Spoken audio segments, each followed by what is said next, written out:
Okay. Anyway. Okay, 3, 2... Me. I'm trying to figure out how to put my face to my bangs. Look, okay.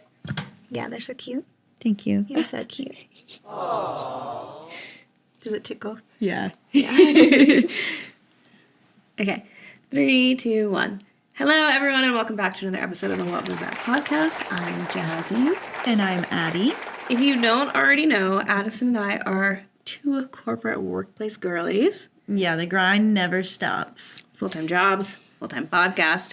But I feel like we do juggle the stress very well. Yeah, we're totally professionals. I like that. Young professionals, like my dad would say. But what happens when you trust the wrong professionals? I don't know. Let's ask the listeners of our podcast. Or we could read the stories.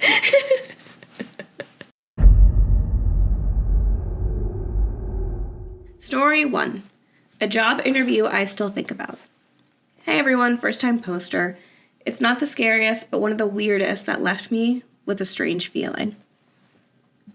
So this is about the weirdest job interview I ever had. This happened sometime after February 2018. My brother's community college was having a job fair. I went in thinking, hey, this is legit. I'm going to go take some resumes, see what happens. So we're at the fair, a couple of cool booths, people looking for photographers, etc. And we come across this table. I asked what they do. We work in contracts with entertainment or something like that. I hand the guy my resume, and he looks at me, puts it down, doesn't even look at my resume, and wants to schedule an interview with me. So I agree. I have to add, at this time I wasn't doing well mentally. I was in the middle of what I now know was an emotional breakdown, and I wasn't eating, etc. So y'all can imagine what I looked like, but nonetheless, I secure the interview, do my internet research, and find this company doesn't really have a digital footprint besides their super bare bones website. Nothing on Facebook, LinkedIn, Insta, Indeed, nothing nowhere. The job interview was in a random building right off the freeway. So I show up, and there's no parking near the building, so I park in a neighborhood and go to the building, and there's this guy, I would say mid-40s, who's friendly and helps me figure out how to get on the floor I'm supposed to be on. He says he's on his way out, and I thanked him and went up. When I get to the floor, I realize I forgot my resume, so I leave the building, walk back to my car. When I make my way back to the building, I see the same guy, just standing by a window of the building, standing there staring into nothing, and seemed surprised that I was behind him and not upstairs. Then I got to the job interview, and the front desk lady is a blonde girl in basically a spaghetti strap shirt and black pants, and she interviews me. And the strangest thing is this woman was like tweaker skinny, okay, not to body shame or anything, but like, not to body shame, but to like, but she's so thin, it didn't seem normal. Now, when I first met the guys at the job fair, they were in suits, dressed sharply, and they worked with DirecTV. And during the interview, they basically say they're just handing out Obama phones on the streets. What? Now, let me be clear. The whole office was decorated in basic Target decorations. Then the next week, they scheduled me for an interview, and there's the same old dude, but this time he was interviewing, and he had the same weird panicked look as last time. At the front desk this day was another young woman, better dressed, but just as tweaker skinny. And my interviewer this time was some guy in his early 20s wearing a suit 2 sizes too big, comically so. The guy gave me an interview, and it was basically the same interview, and they were going to start my onboarding. Something felt weird, and something told me just to say no, so I ended up bailing, but damn does this interview stand out in my head. I emailed the community college about it later, but basically was told, oh, we can't fix it if the people at our job fairs lie about their jobs. Which, having worked at a college department that did job fairs, really concerned me. How could they not verify people who showed up? I know at my old department, they would painstakingly verify the people there. To this day, I'm still worried about this. How many other college students have these people met? What is their exact goal? Why were all the female staff so thin? And why did they have no real social media footprint for an entertainment-centered company? How many people fell for this? And what exactly did I almost get myself into?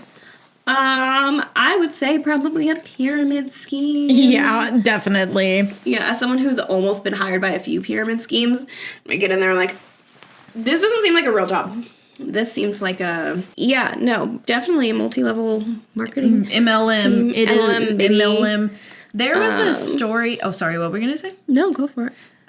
There was a story that I can't remember like where I heard it on or anything, but it basically was this woman who was really desperate for a job, and she showed up at this like rundown building that looked like a dentist's office or something, and the guy wore just like a plain lab coat and took her to the back. It was a weird story, but basically the same energy, but that one maybe a little bit scarier. But yeah, some people are saying this sounds like badly disguised human traffickers, which I could also see that happening.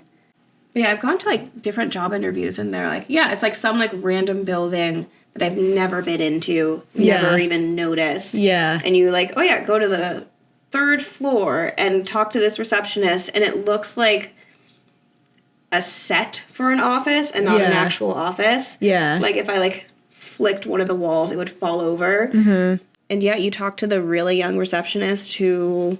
It's like, oh yeah, Mr. Johnson, we'll see you now. And it's like a guy who's maybe 22. Yeah. In a fucking zoot suit, it looks like. Yeah, and a super ill-fitting suit. It's hanging over his arms. Mm-hmm.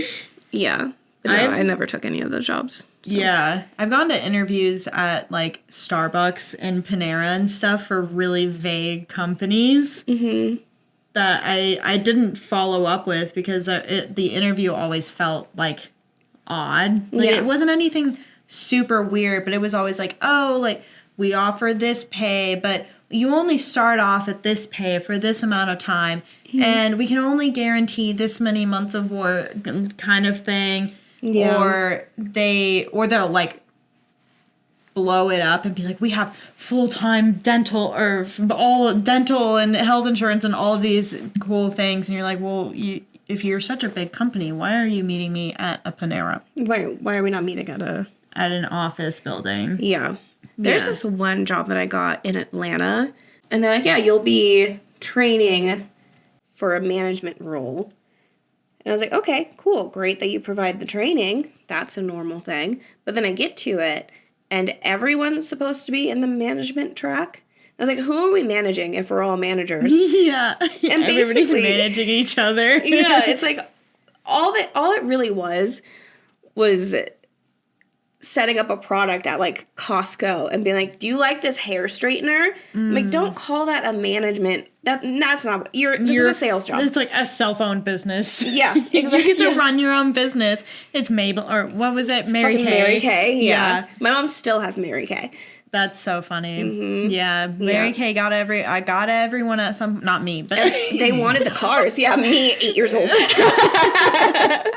Did the you softest hands ever. Did you ever use Avon too? Did you get those? My Nana did get Avon because there was something that they had that worked to repel mosquitoes. I don't know if it was a face cream or what it was. But. Yeah. No, there were a lot of people in my neighborhood growing up that sold Avon. Yeah. There was this super... And it's probably really niche. It starts with a K. Oh, I can't remember the name of it. It doesn't matter. It was this like super fruit berry juice thing that heals you. And it was a really big MLM in the area that I was living in.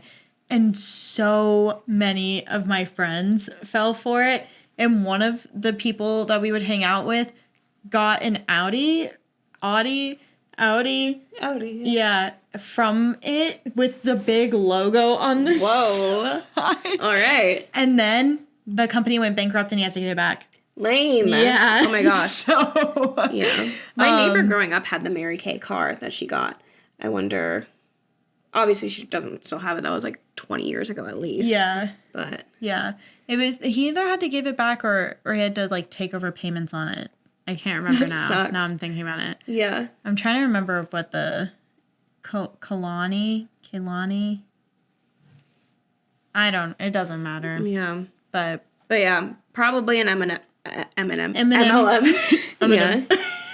Yeah. It was probably an M&M. No, yeah, I agree. It was probably an MLM or some sort of weird sales job that they do everything So when they said Obama phones, I thought it was like, you know how, like a novelty phone, like how they have a hamburger phone, but it was like Obama. Obama? Oh my God. Yeah, no. What would be the handset? It would be his hand, and he would be holding a phone. It'd be like a bust of Obama with a hand, and he'd be holding a little phone for you. I'd buy it. I would buy that too. I'd buy it in a heartbeat. 1,000% would have a heartbeat. novelty Obama phone. Yeah. Yeah. I just want a novelty phone in general. I think it'd be really fun to go back to a landline. I have been thinking about that. Yeah. I think it'd be really fun to go. I know it's not economically feasible because why would we if we have cell phones? But too many people are calling me on my cell phone. I want to go back to the landline. I know. I'm like, I think it'd be fun to be at home and have your friend call you instead of sitting and texting. You're like, oh, let me call and talk. And you just sit on your little lipstick phone. Yeah. That's all I want in the world. Yeah. Simple I love times. A phone call, yeah. Yeah. I do sometimes, but it's all honestly like really sparse. And I think having a cell, like the ability to text changed that, because when I was a kid, I talked on the phone. I would sit on our landline for hours, hours with my friends, not even talking, just sitting in silence sometimes, Existing. but just talking. And like relationships I had when I was younger, especially I was in a long distance one for a long time. We would just sit on the phone all night. Yep. All night. Literally we would fall asleep, wake up, and be like, you still there? Hey. Yeah. Such is life of the landlines, yeah. That's what it was. Yeah. Story 2. I think I'm being watched at my job. Let's start with the basics. I'm a 26 male, and I work at a blind store where I'm alone during all my shift. What's a blind store? A store that has blinds. Okay. For your window.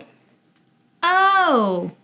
Thank you for explaining that. Yeah. I was thinking blind. No. I was like, do they just sell canes? Blind. Service dogs? I don't know. Watch it be all of the above, actually. Yeah. I work from 9 a.m. to 7 p.m. from Monday to Friday. It's a very simple job, and most of the time I look at my computer, do some customer service, offer quotation to the very few people that enter the store, and so on. So, like I said, it's very boring and not much happens. But lately, something started to catch my attention. I've noticed that across the street, someone is looking directly at the store. More precisely, looking at me. I don't handle cash at the store. We mostly work with credit or debit card. So I don't think that they're planning on robbing the store or anything like that. I've noticed that there is a telescope on the window and it's pointed directly at my desk. So I think it's very obvious that the person is looking at me. I've left my phone recording at me while I do some work for like an hour, hour and a half, and I can see in the recording that this person moves the telescope once in a while, and that when I go to the restroom, the telescope moves while trying to find me. So yeah, I have not seen the face of the person or anything, but surely enough, this is creepy. Update 1. This person is looking at my desk through a door, so my blinds can't protect me here. In addition to this, I moved the desk closer to the wall, so this person can't see me anymore. I just did this because I was getting video proof of the person's behavior. I just found out about the stalker this Tuesday.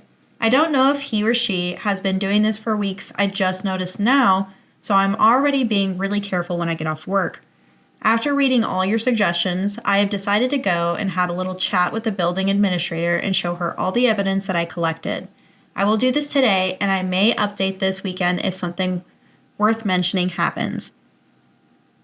So we do have another update, if you want me to read that or if you want me to talk. I do, yeah. Okay. Yeah, I need more information on this. Okay, update 2. So I already showed all the evidence to the building administrator. Let's call her Anna, and she was shocked. More so when she actually saw the telescope showing through the window of the apartment. She told me that the apartment that has the telescope is being used by 2 girls, maybe in their early 20s, and these 2 girls are weird.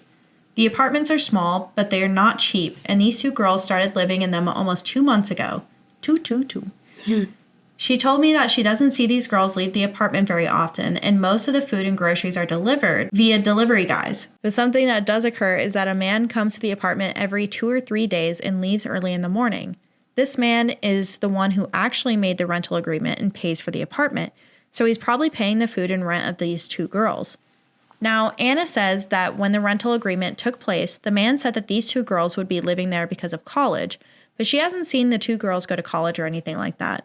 So yeah, this is weird. Apparently, Anna is going to speak about the issue with the owner of the building and the man who signed the rental agreement, so the activity, the stalking, stops. I will update if I learn something else. And there's another update. Okay.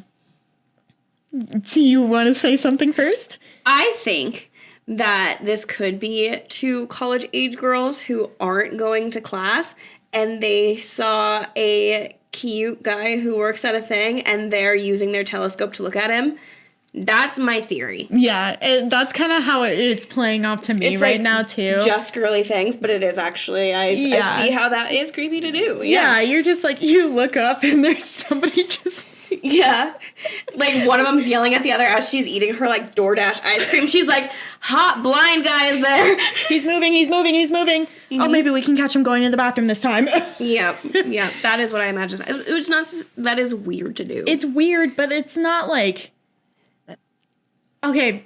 Oh. And this is where, like, the double standard comes in. Because if it was a man, we'd be like, ew, disgusting. Jump off a cliff, you freak. But we're not, it's just, like, 2 girlies being silly. Okay, listeners, you tell me what you think. Because for me, I'm like, this is just... 2 girls being excited about a cute boy. They're in college. Maybe they do college online. They could do college online. That's also a thing. Yeah. And it could just be like one of their dads that come and pay for their apartment. Yeah. And he comes over and stays the night, make sure that they're doing okay. Yeah, and to be fair, just because you don't see them leaving doesn't mean that they don't That they're not leaving. You know, there's a theory, a neighbor grocery theory or something, that you don't see your neighbors bringing your groceries. And like... because everything's a simulation. I've never seen a neighbor bring in groceries, and I have so many neighbors. Yeah, I have a lot of neighbors, too. I have seen, like, once or twice. Not often, but I have seen it once or twice. And I know my neighbors have seen me. Yeah. So, I don't know. You're the grocery neighbor. Okay. Last update. You ready? Yeah. Okay. So this weekend, I didn't think too much about the situation anymore. I try to enjoy my days off without worrying about my job. So today I came into work, opened the store, and began to work. Then I noticed that the window on the apartment was closed. This window is always open, and I noticed that the telescope was no longer there. I sent a message to Anna asking if she could tell me anything about the girls and if something was done about the stalking. Apparently, Anna, the building owner, and this mysterious man had a short conversation this Saturday. They called the man on his phone and asked him if they could talk about some of the complaints about the apartment. Then told the man that the girls were harassing the stores in front of the building. Lucky me, they didn't say I was the one who complained. They told the man that this behavior should stop because that's not something the tenants should do. So far, the man has been listening and paying attention to the request. Everything was normal to a point, but then the building owner made a question. It was a quick question. What career are they studying? Anna says that the man changed his attitude completely, said that he should mind his own business, and just left.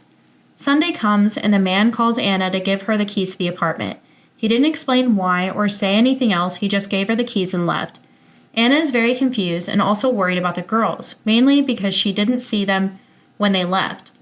I told her that maybe they left early in the morning like the man used to do. I asked if there was something wrong with the apartment, like missing stuff or damaged items, but Anna said everything was fine. Nothing was stolen or broken. Also, I asked if she heard noise, yelling, or anything that Saturday night. Nothing, she says.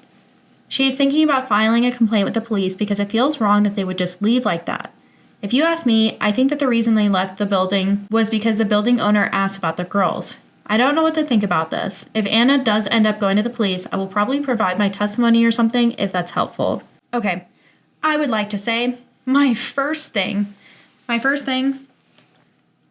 don't know if that's how the conversation actually went when they were talking to the guy, because landlords are scummy. Yeah. First thing first, building owner, landlord, whatever. So I feel like the reason that everything was okay in the beginning was because it was like just casual. And then I feel as if the building manager wasn't just like, hey, what are they getting into? I think that there was more of an aggressive, like, oh, we never see them come out, so what are they studying? Because they're obviously not here to, like, kind of thing. I mean, I don't know if that's exactly what was said, but I feel like it was probably, because we're not getting the other side, probably worded in a way that was a little uncomfortable. And I'm sure this guy, if it's their dad, he's a little protective of them. They're early 20s. They're just in college. He obviously goes there a lot to make sure that they're okay. And then he probably felt like, you know what? This isn't a safe place for my girls anymore. Maybe. And, like, it could be, like, a little bit of, like, if those are, like, his girls and everything, a little bit of, like, that, like, instant, like, shame or, like, a little bit of, like, embarrassment. Yeah, that too. And then so, like, lashing out and someone being like, oh, yeah, like, these girls are, like, stalking someone. And he's like, my girls wouldn't do that. Like, yeah. Fuck you. Yeah. Basically. And then he's like, this isn't a great place for my girls to live. Yeah. Kind of thing. That's kind of how I see it. And again, I don't know. Who knows? This guy felt like he was being stalked, which is valid. If somebody was watching me through a telescope, I feel like I'm digging myself a hole. I'd be like, stalker. Yeah. Yeah. Red flag stalker.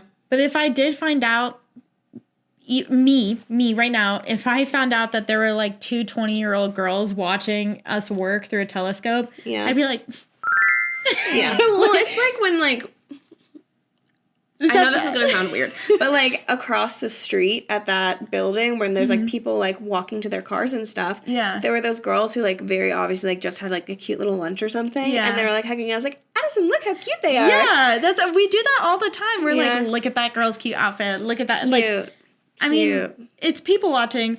Taking a telescope to somebody is taking it an extra step further. Further, I do see the problem with that. Buy a bigger telescope and establish dominance, is what this user said. That's a perfect. That would be really funny. It's like they're like looking for you, and then it's you with like a big old like fucking NASA telescope. There's like no hiding it. There's a lens coming outside of the building that's the size of the building. Huge. It's like one of those buildings that has a dome on top and it opens up and the telescope comes out. Yep. Observatory. Is that what that is? Yeah. Yeah. But yeah, I mean, valid for feeling like you're being stalked, but I don't know what else to say because this person is like, rent a professional camera with a big old lens and point that directly at them and then take pictures and post them. Yeah. But yeah, then there's people being like, that sounds like human trafficking, which, you know, it could be that. It could be a plethora of things. It could just be just girly things. Yeah. I don't know, man. In my dorm room, oh my God. Okay, so in my dorm room, we had a man wall. And it was all these, like, photos and, like, magazine clippings of, like, guys and girls that we found attractive. Just, like the Gucci Guilty ad. Like, he was on there a few times because my roommate Emily, like, loved that model. And we were in a car crash, and the paramedics that came to save us, it was, like, straight out of like a romance novel. They were so handsome. And one of the girls like got her phone and like snapped a picture.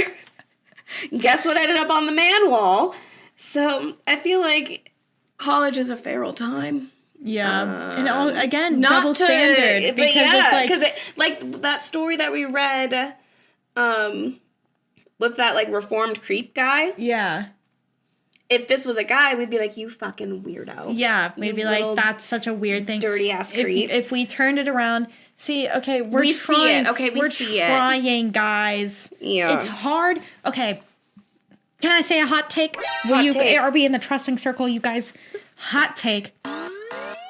I may or may not cut this out. Okay.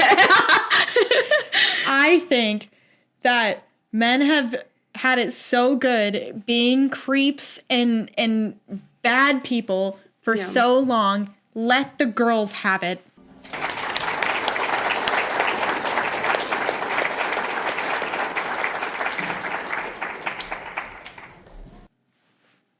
I'll buy that take, actually. Well, yeah, because I was like thinking about that. I was like, it's because like we are trained to, like, watch out for all of these different things that could happen because we go through those scenarios where we look back at it and we're like, that was actually really creepy. And guys go through it too, but I feel like statistically, maybe in different ways. And some guys not at all. And a lot of guys are the ones perpetuating it. So I will say,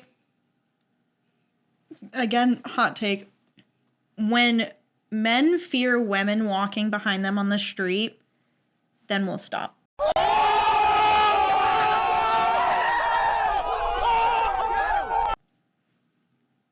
Is that a hot take?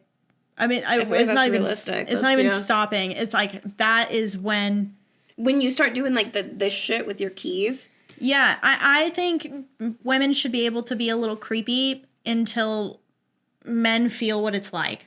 There's men do not understand the feeling of walking outside by yourself and having to look in every single direction and listen for every single noise because you're afraid that something's about to happen to you. Like, there's a whole trend on TikTok where people are like women's brain when they're walking around, and men's brain is just like da da da da da da. Mm-hmm. Yeah, that's why. And like they worry that they're gonna get robbed. Yeah, that's the worst thing that's gonna happen. I'm gonna get robbed. Yeah, so it's different, and what they fear it from is another man. Mm-hmm. Point proven. So if there's a double standard, who set that up? And who set that system up? Men. Who set that up? Yeah. I'm so sorry. Oh my God. This is so funny. Because like there's a whole thing like earlier this weekend, I don't know, where I was like barking at Lee and I was like, am I objectifying you too much? And I was like, I don't give a shit. You should be objectified. I was like, we should be even Stevens objectified. If you can objectify me, I'm gonna do it right back. He doesn't though. I was like, you could. No, but but I would let you. Generations. It's your. It's like, God damn it! Please objectify me. I don't know. It's story 3.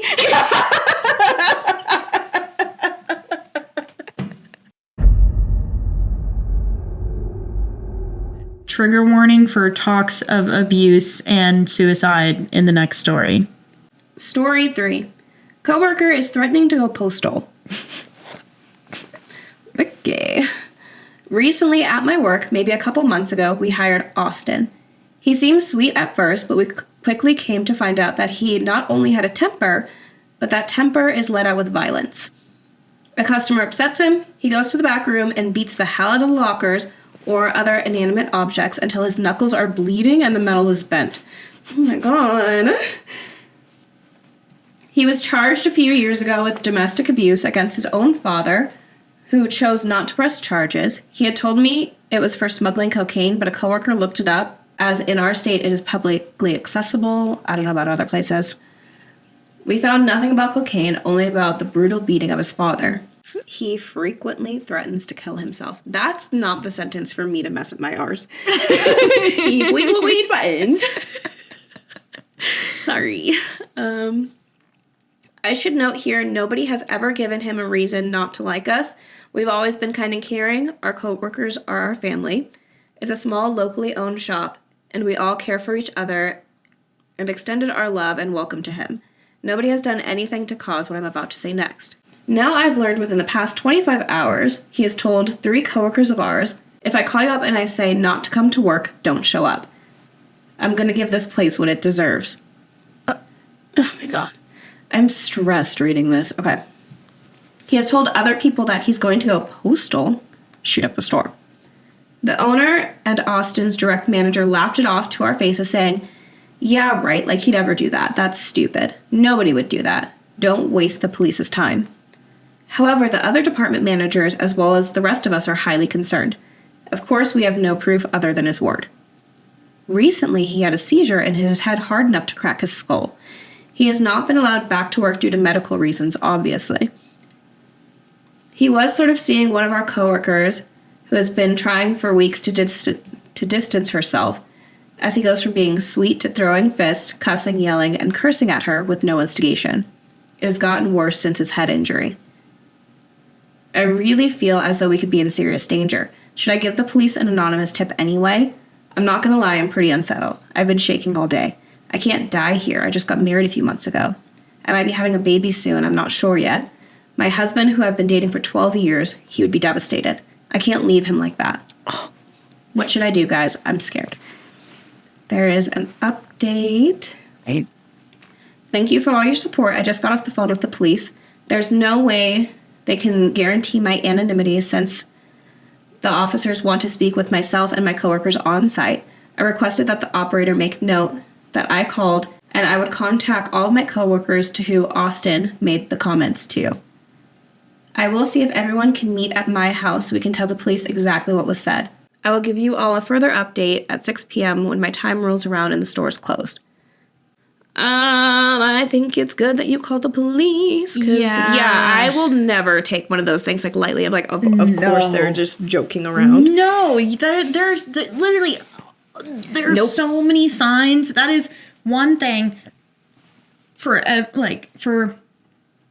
lot of planned pew-pews. Mm-hmm. There's signs before, and they're telling people don't come to school this day or don't go here this day. And to say that they're actually going to do it, that's terrifying. Mm-hmm. That is absolutely terrifying to not want to go to work because you don't know if your coworker is going to go fucking crazy. Right. Yeah, there's like very clearly like documented signs and evidence of him being very unstable. Yeah. So for the bosses not to take it seriously, that would be enough to get me to look for another job. Yep. Same. Yeah, I don't want to work there anymore because you don't take my safety seriously. Yeah, 100%. 100%. I will say when we first started reading the story, before we got into the abuse stuff, I was like, oh, it's like Andy from The Office.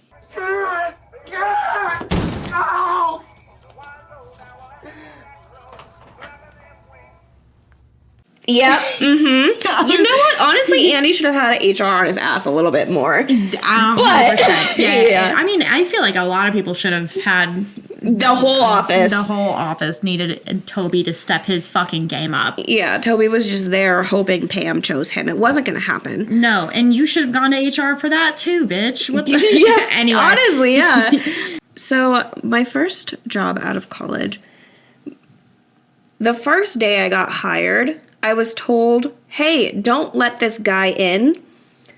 I didn't know what the guy looked like. They really didn't give any descriptive details. This is my first week because apparently, like a couple days before I got hired, he was in the control room and this guy was like kind of like badgering him as he was trying to fix something. And the guy badgering him just flicks his nipple, which is a weird thing to do, I will admit. But then as he's fixing it, he looks at him, takes his screwdriver, points it at the other guy's neck. He's like, don't fucking touch me again. So then it becomes a whole thing. This guy gets fired. People like, he's gonna like come up here and shoot us all up. Week 1. Oh. They're like, don't let him in. I was like, I don't know what he looks like. So I'm just not gonna let anyone in. Yeah. I have a silly story and a not so silly story. Yeah, okay. Silly story first. Silly story first. When I worked at the theme park that I worked at, the people who worked there, who had my contract before me, got transferred to a different contract because one of the guys who didn't work for us but worked for the other company, he kept coming in. One of the guys that was like the manager was gay, and so he would come in and like flirt with him all the time. Mm-hmm.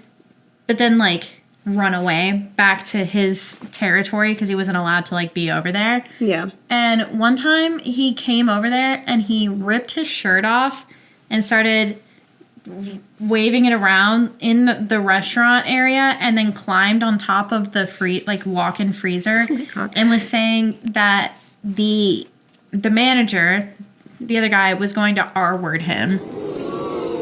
but like joking.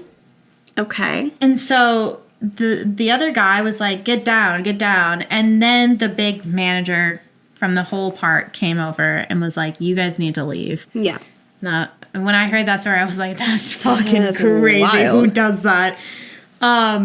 Second story. Story number 2. It was not a very long story. It's very brief. But I worked at this pizza place in Austin that was in a very centralized location that everybody would go to. Yeah. And I was on the slice side, and so it was open really, really late. And the inside wasn't open super late. The outside was, but the inside would still be open super late. But in the area I was in, there were a lot of like houseless people.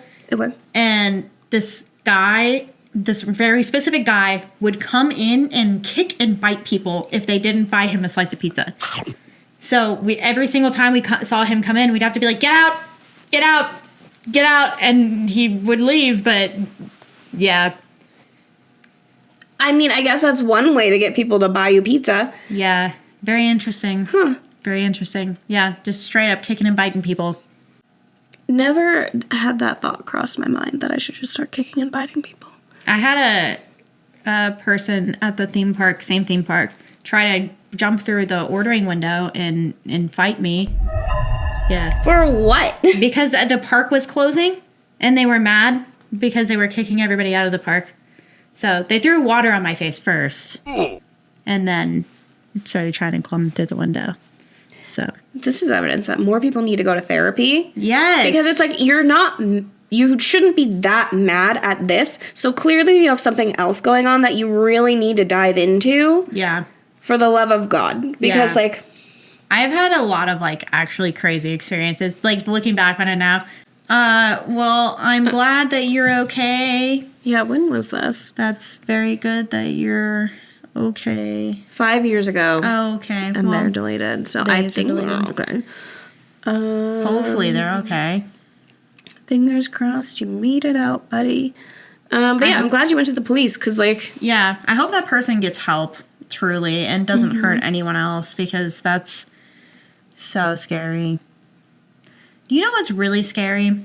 Brain injuries. brain injuries are terrifying. They're so scary because Yeah. you can have a seizure and have your skull crack and become a completely different person. Completely not have the same likes, dislikes, same thoughts or wants for your future. Yeah. And in a lot of Changes cases everything. too, it makes people worse, like worse people. They become really violent and angry.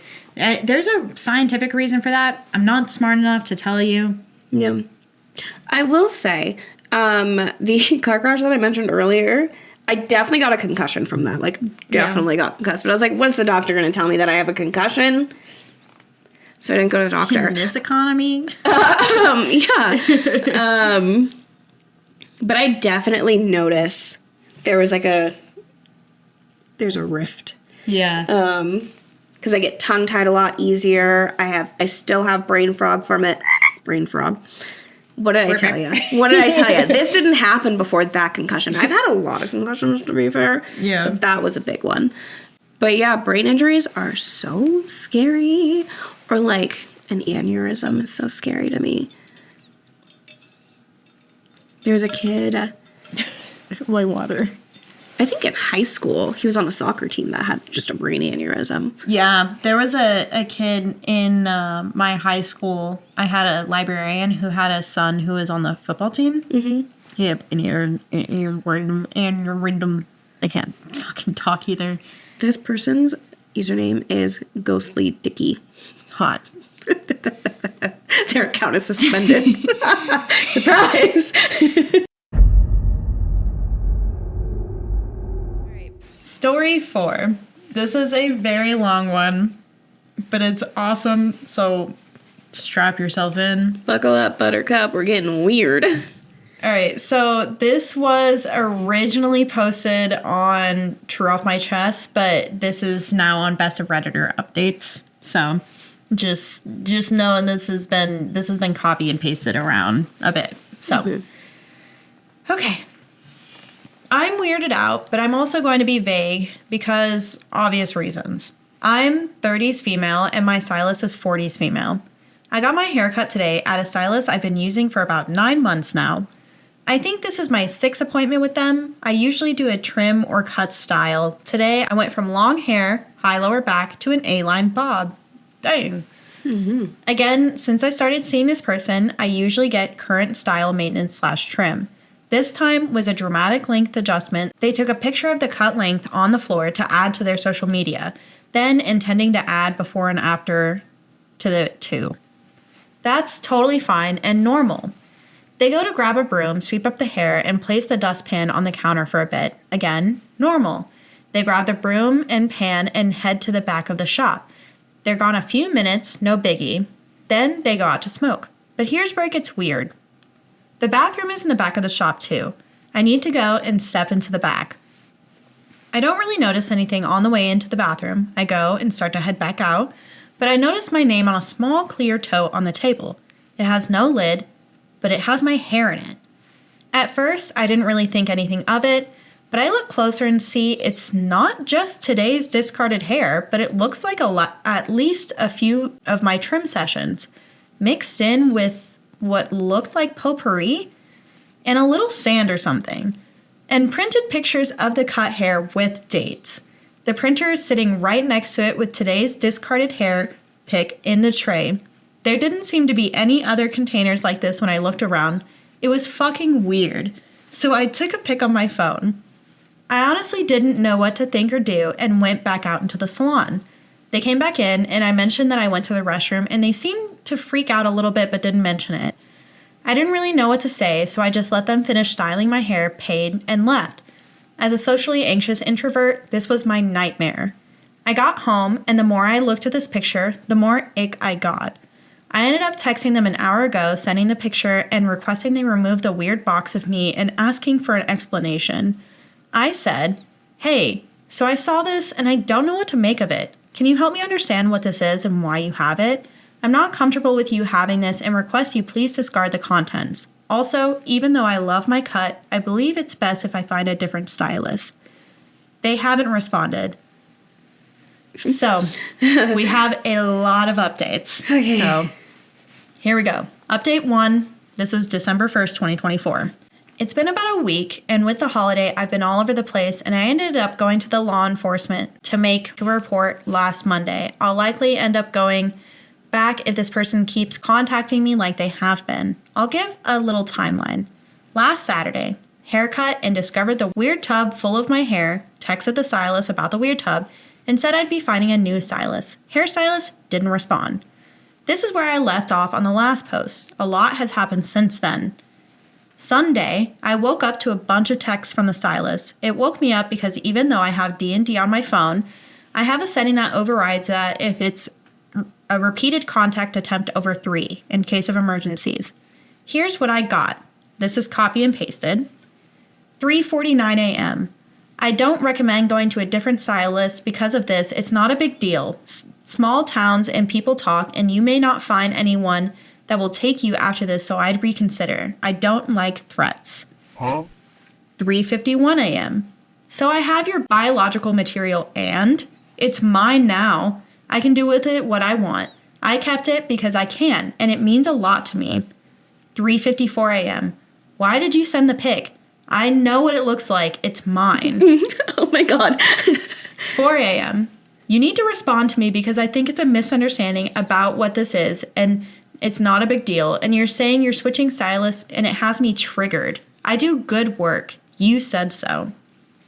4:04 a.m. I also charge a $350 client separation fee. So yeah, you can't just say you're switching stylists without consequences. And I know you said you already tried a few people before me. There may not be many beauty people in the area. 4:11 a.m. Asking for an explanation for a stylist having your hair in a salon is crazy. Where else would you find hair? I didn't do anything wrong, but I will get rid of it if you're going to cry about it. But only if you say you won't be switching to anyone else for your hair care. You mean a lot as a client and always tip well, and I do good work, so it doesn't make sense, and you know that. So maybe don't threaten someone who does your hair or hurt their heart by making accusatory statements. Oh my God. I didn't respond to any of those that morning because it was so insane to me. I needed to process things fully before I make a decision on how to deal with it, so I just didn't respond. Sunday afternoon, I started getting phone calls. This person called me 14 times that afternoon. About every other call, they left a voicemail. Most of the voicemails just said, call me back or text me back, but 2 of them were unhinged. I'm going to paraphrase, but the gist of the first one was, it sounds like they're crying. Call me back, I'm getting scared you won't come back to me for your hair for real. I just like how your hair feels. That's why I kept it. Call me. The second unhinged message was left late Sunday night at 11:38 p.m. and it said, I got rid of it except for one lock. I found out that I like watching your hair burn more than I liked keeping it. I didn't respond to any of those messages, calls, or texts. The whole thing had me freaked out now. I decided by that time I was taking Monday off work to go to the police. Even if they couldn't do anything, I wanted to file a report for the weirdness. I woke up on Monday to an email from the stylist with an invoice for $375 for a client breach of contract fee and the chargeable line item, again, copy and pasting here. The email body was just for being a bitch. Oh my God. It was sent from their business email too, so they're really doing everything they can to ruin themselves. Even if I had a contract with this nutter, which I don't, the original amount was for $350. They can't even get their extortion fees right. I did email them back stating that we had no contract and to cease all further communication with me from this point going forward. I got ready and started heading to the police station around 9:45 Monday morning. I live in a rural area, so there are portions of my drive to and from our main town that doesn't have cell reception. When I finally got to town, I had 4 voicemails. I knew immediately who they were from. I talked to one of the officers on staff. They took my statement, a copy of the email, asked me to forward all the texts and screenshots of the numbers of calls. They said at least the calls and texts could be considered menacing and harassment, but the voicemail where they mentioned how they liked burning my hair was potentially concerning. The officer advised I contact a legal representative in case this person tries to take the bogus invoice to a civil suit court. And they said I'm welcome to change my number, but having the piling evidence if they continue to contact me after I explicitly told them not to in the email would only help me. I reached out to a lawyer Tuesday and left a detailed message regarding the situation. They're apparently out of office until next Wednesday for the holidays, so we'll see if they have any advice. I've since received many texts and calls from the stylist. They sent a happy Thanksgiving text on Thursday morning as well. Regardless, they are giving me a lot of evidentiary material to work with, but I'm so unsettled. I can't wait to hear from the lawyer this week. Okay, so here's a mini update from December 8th. I woke up to new comments and requests for updates. Firstly, I am okay and safe for now. The person has continued to contact me on a regular basis via phone and email. I do have personal protection that I'm comfortable with and can wield with accuracy, but I'm nearly certain this person does not know where I live, so I don't anticipate any type of confrontation here. Our house and property has complete camera coverage as well. If anyone or anything shows up, we're well aware. I will be posting a more in-depth update with more texts and emails up to this point and regarding a specific incident that happened on Tuesday. I have an appointment to speak with another officer, then to discuss the potential of criminal action and legal consequences from the stylist as a result. Thank you all for your concern, and this is absolutely insane. I'll leave you with a text from this past week, one I think you'll all enjoy or question or use for a model on how not to make friends. Once again, copied and pasted. 5:12 a.m., December 4th, 2024. Don't never say never. You're never coming back. Don't make me laugh. I don't want your ass back. You can beg me, though. It might help. Oh my God. Oh my God. When you talked about, like, I just like the way your hair feels. It's like if Shauna Shipman was your stylist. Oh my God. There is another update, too. Okay, do you want the next update? Yes. Okay. So here's the last update. I didn't expect the crazy amount of people following this. Here's the long-awaited post. I met with law enforcement again this past Tuesday. My husband and I drove over early that morning because I was also meeting up with the lawyer I'm working with. Aside from the near constant texts, calls, and emails, I wanted to pursue legal action for a specific issue.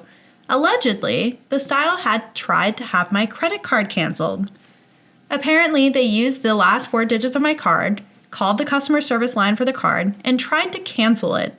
I got a call from the fraud department shortly after this person attempted to do this, trying to verify everything to see if I actually wanted to close my account and dissolve my credit line with them. To be clear, the stylist was not successful with their alleged attempt. They couldn't provide the basic information you need for such things like my actual last name. It's unusual, and they gave a name that was almost similar, date of birth, address, etc. Apparently, they thought they could accomplish this with just my name, phone number, and the last 4 digits of my card. I didn't cancel the card, but did request a new one for obvious reasons. I had no clue why they would want to cancel my card. To inconvenience me? Yep, that's exactly why. Allegedly. When I spoke with the credit card company, they agreed to send over the recording of the person that called as well as the phone number the call originated from, as long as the request came from a law enforcement with a warrant. They gave me a phone number and a reference number for the police to reach out directly. The officer began working on that immediately, so that's in progress. I went to my phone company over the weekend. I had my phone number transferred to an old phone so I could still receive calls and texts there, but got a new phone number for my actual phone. The old phone and phone number has been turned over to the officer assigned to my case. They did go and speak with the person yesterday. Apparently, they're horrified I went to the police and had no idea any of their crazy could be a chargeable offense. A temporary protection and no contact order has been issued against them until our first court date. I have also reached out to the State Board of Licensing with all this information and my complaints. All I can say is they are investigating. Outside of that information, I'm limited to any other information I can share since a legal process has officially begun. We're just waiting to see how this all plays out. It's been a long few weeks. I'm hoping for the best here. I'm already relieved to no longer be getting calls, texts, or emails constantly. Thank you for all the concern and advice and good wishes. That's insane. Okay, I don't know. This is not an appropriate question. I'm so curious as to like what their hair is like, where someone is just like, I need to. I just imagine like, yeah, just like in there with the hair fibers, like Sniffing it. Yeah. Oh my god. It's like Charlie's Angels. Do you remember that scene? It is, yeah. Oh Okay, my god, isn't that it weird? freaked No, we've me. talked about it. Yeah. It was like freaky, but So like I took her to my penthouse and I freaked it. I was like, he's just passionate. But just this really is likes her hair. and different. Yeah, no, this is absolutely That is- certifiably insane behavior. Yep. I absolutely, every single time that I read it, every time that I hear it, the invoice for being a bitch is probably the funniest fucking thing. I funny, know yeah. this lady is so unhinged. She is crashing out. I'm gonna start doing that though. Invoicing people for being bitches. Yes, if yeah. anyone's ever mean to me, I'm gonna email them an invoice that says for being a bitch. Mm-hmm. That's it. Yeah. No financial argument. compensation for the emotional damages of you being a bitch. Yeah, I like that she bumped the price up to $375 though. She was like, "You're making me write this email, so $375 now." She No longer sat down, $350. took the time to write a whole invoice. She Send put it. that shit in a template Attach it. Send it. for being a bitch. Yeah. That's so fucking funny. Well, and then like, I don't know, Allie, let me know. At a salon, do you like write invoices like that? I guess maybe for like your dues but you should be getting charged for that. So yeah, I've never. do you have an invoice on hand that you plug this into, or did you like look up a template for invoices? Absolutely, it was a template because I worked at a salon that had a bunch of different suites. So it was like hairstylist, nail techs, massage, like all sorts of different types of care stuff. And all of them, to pay for their suite, would write a check or put cash in that's an what envelope. I imagine it would be. And even then it would be you wouldn't be invoicing giving someone an invoice. Yeah. No, that is so strange. I've never heard of a person signing a contract. The day that somebody asked me to sign a contract to do my hair. No, the amount of contracts I have broken, apparently, if this is true. Yeah, I have hairstylists that I've never spoken to again in my life. I've been like, "You're the best hairstylist ever." Have I talked to them? No. And now I cut my own hair. Yeah, no, I You can't tell. I have terrible experiences with hairstylists. Yeah, so they always like, make me cry, and I don't want to blame somebody for not seeing my vision in my head. You know? I try to explain it the best way I can, but there's only so much I can do. I can't, yeah. you know? I will say I had one hairstylist that I was completely obsessed with, Nina. Best ever. Nina. A lot of the other people I went to, it's like, how did I walk out and my hair is worse? Like, it's worse than when I walked in here. What did you do to me?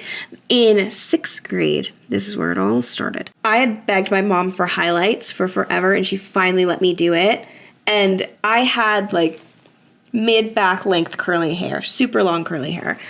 And I wanted, like, a chocolate brown highlight. Something, you know, a little subtle, but it's still highlighted, you know. She gave me blonde highlights, and she chopped my hair to my shoulders. Oh. And then she paraded me around the salon and was like, isn't this so cute?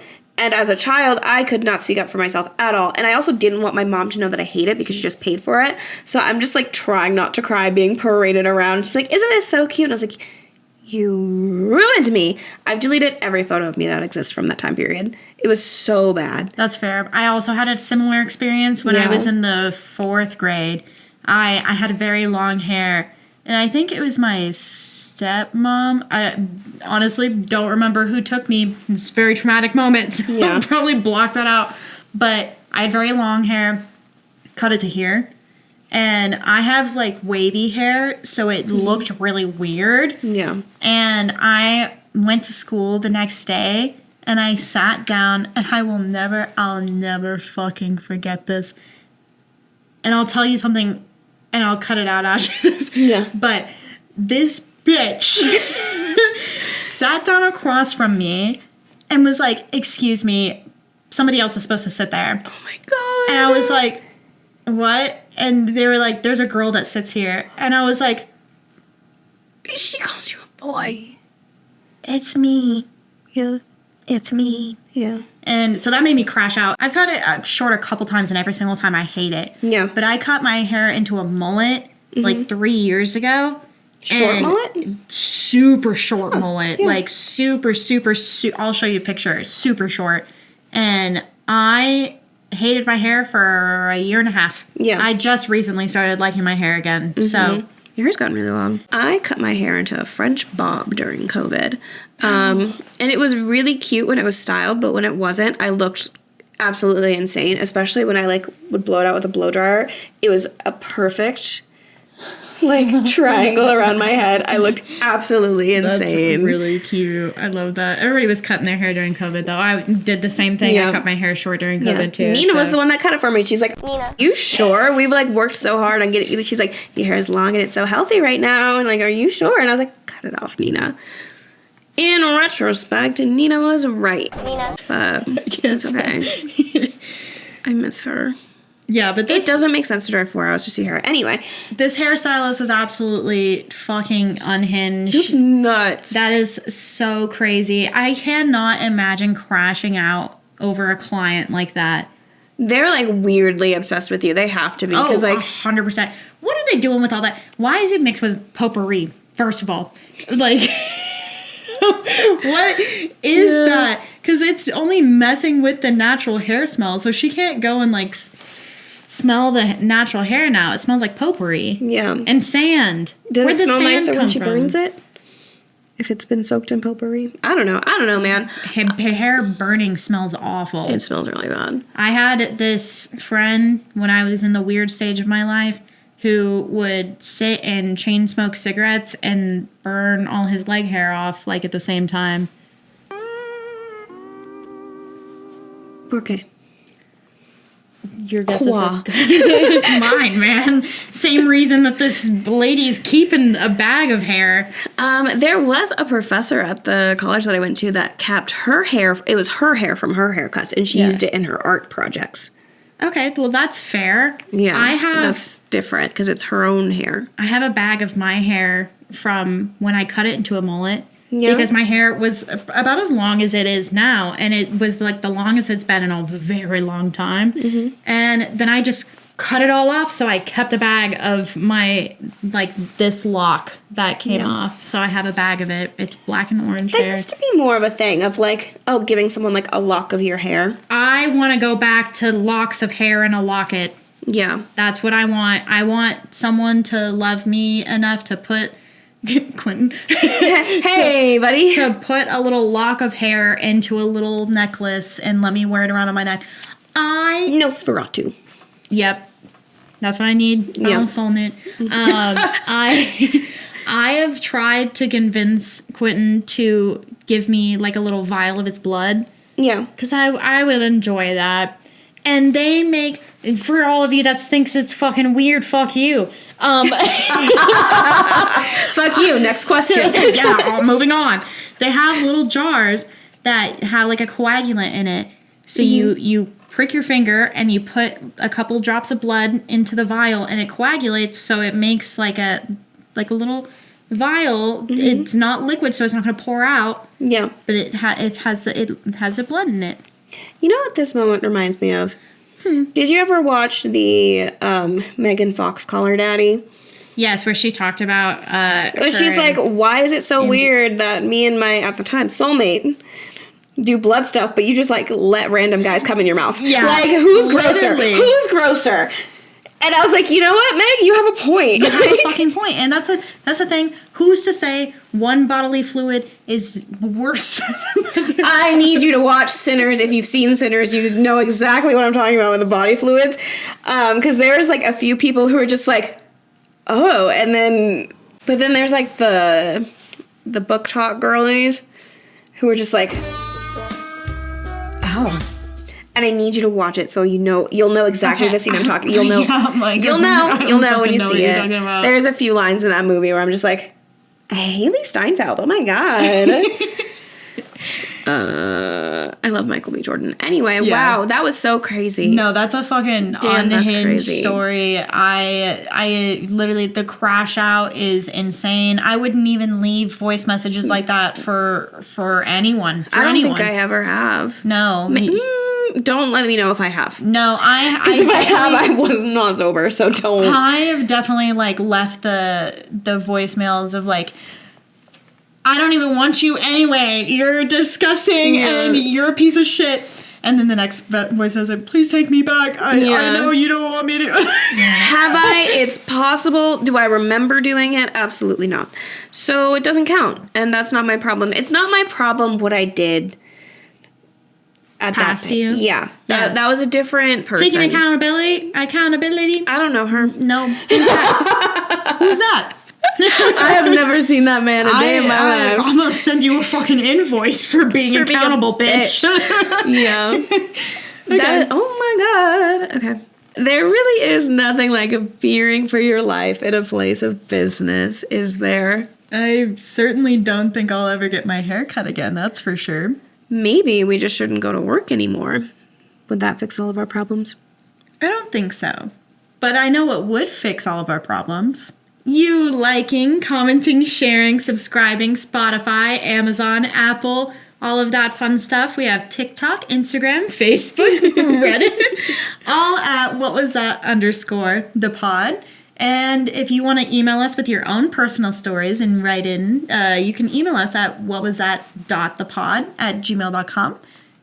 You are so right. That would solve every single problem that I have. So thank you for doing that. Yeah. Speaking of going postal, did you hear about wait, what was that?